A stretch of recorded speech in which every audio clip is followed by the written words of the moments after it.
Supreme court से बड़ा झटका लगा है। बिहार में उन शिक्षकों को झटका लगा है जो नहीं चाहते थे सक्षमता परीक्षा देना।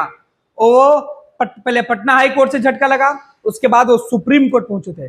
सुप्रीम कोर्ट पहुंचकर बिहार सरकार के फैसले को उन्होंने सीधे तौर पर चुनौती दी थी। सुप्रीम कोर्ट में उन्होंने अर्जी लगाई थी कि जो बिहार सरकार का नया नियम है कि सरकारी कर्मी का दर्जा तभी मिलेगा जब हम परीक्षा पास करेंगे। इस परीक्षा के खिलाफ कई जो शिक्षक हैं वो सुप्रीम कोर्ट पहुंचे थे। हालांकि बिहार में जब यह नियम लागू हुआ उसके बाद से शिक्षकों का लगातार परीक्षा है वो चल रहा था। इस बीच जो बिहार के नियोजित शिक्षक थे वो परीक्षा में शामिल भी हो रहे थे। वहीं जो शिक्षकों का एक गुट था वो इस परीक्षा का बहिष्कार करके सुप्रीम कोर्ट पहुंचा था। लेकिन आज सुप्रीम कोर्ट से बड़ा झटका लगा है। सुप्रीम कोर्ट ने वैसे शिक्षकों को सीधे तौर पर फटकार लगा दी है। सुप्रीम कोर्ट ने कहा है कि अगर आपको नौकरी करना है तो परीक्षा पास करना होगा, वरना आप नौकरी छोड़ दीजिए।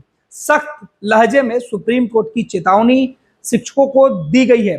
यानी अब किसी भी सूरत में बिहार सरकार के द्वारा सरकारी कर्मी का दर्जा देने वाला जो नियम बनाया गया था उसका अब पालन करना होगा। यानी कि सभी शिक्षकों को सक्षमता परीक्षा किसी भी सूरत में देनी होगी। अब उन्हें कोई भी राहत नहीं मिल सकता। सुप्रीम कोर्ट से झटका लगने के बाद शिक्षकों का वो समूह निराश हो चुका है। आपको बता दें कि पूरी खबर जो है वो है कि बिहार के जो 4 लाख से ज्यादा जो नियोजित शिक्षक थे उनके लिए यह फरमान जारी हुआ था कि सभी शिक्षकों को राज्यकर्मी का दर्जा तभी सरकार देगी जब वो सक्षमता परीक्षा पास कर लेंगे। इस परीक्षा के खिलाफ कई शिक्षक संगठन इसका विरोध कर रहे थे और वो हाईकोर्ट से लेकर सुप्रीम कोर्ट पहुंचे, जहां सुप्रीम कोर्ट से इस परीक्षा को ही खारिज करने की मांग की गई थी। लेकिन सरकार के इस फैसले का सुप्रीम कोर्ट में चुनौती देने वाले शिक्षकों को उस वक्त बड़ा झटका लगा जब सुनवाई के दौरान कोर्ट ने सीधे तौर पर सख्त लहजे में कहा कि सरकार के नियमों के मुताबिक उन्हें सक्षमता परीक्षा देना ही होगा। अगर परीक्षा नहीं दे सकते हैं तो उन्हें नौकरी छोड़ देना चाहिए। दरअसल बिहार प्राथमिक शिक्षक संघ और प्रदर्शनकारी प्राथमिक शिक्षक संघ ने बिहार सरकार के उस फैसले को सुप्रीम कोर्ट में चुनौती दी थी जिसमें सरकार ने नियोजित शिक्षकों को अस्थायी करने के लिए सक्षमता परीक्षा आयोजित करने का फैसला लिया था।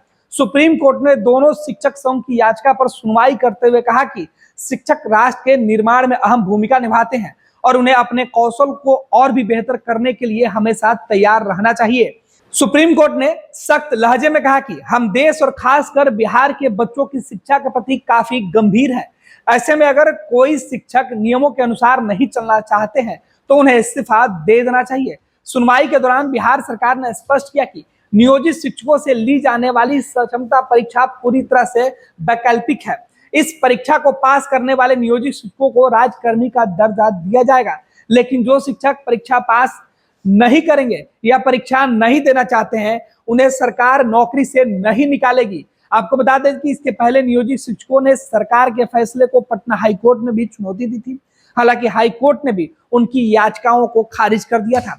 हाईकोर्ट से याचिका खारिज होने के बाद शिक्षक संघ सुप्रीम कोर्ट पहुंचे थे, लेकिन अब वहां से भी उन्हें राहत नहीं मिली है। ग्रुप जो सोचता है वो करता है। ये लो मुंह मीठा करो, आज मैंने अपना जॉब छोड़ दिया। अब हम पूर्णिया वापस जाएंगे। जॉब छोड़ दिया है? मतलब ये घर कैसे चलेगा? हम करेंगे क्या? और माँ बाबूजी क्या बोलेंगे? इसलिए मैं एक और मिठाई का डब्बा लाया। अपने बिजनेस के लिए लोन अप्रूव हो गया। अरे लोन अप्रूव हो गया वो तो ठीक है, लेकिन पूर्णिया में हम रहेंगे कहाँ? अपना घर भी तो नहीं है वहां। इसलिए तो एक और मिठाई का डब्बा अलग से लाया हूं। हमने पूर्णिया में घर ले लिया है, पूर्णिया के ई होम्स पैनोरमा में। पूर्णिया में पैनोरमा ग्रुप लेकर आए हैं ई होम्स पैनोरमा। बड़ा घर, आलीशान जिंदगी और अत्याधुनिक सुविधाओं के संग। अरे अब क्यों मुंह मीठा करवा रही हो? क्योंकि हम घर वापसी जो कर रहे हैं। घर वापसी की खुशी पूर्णिया में ई होम्स पैनोरमा के संग। E Homes Panorama, luxurious lifestyle redefined.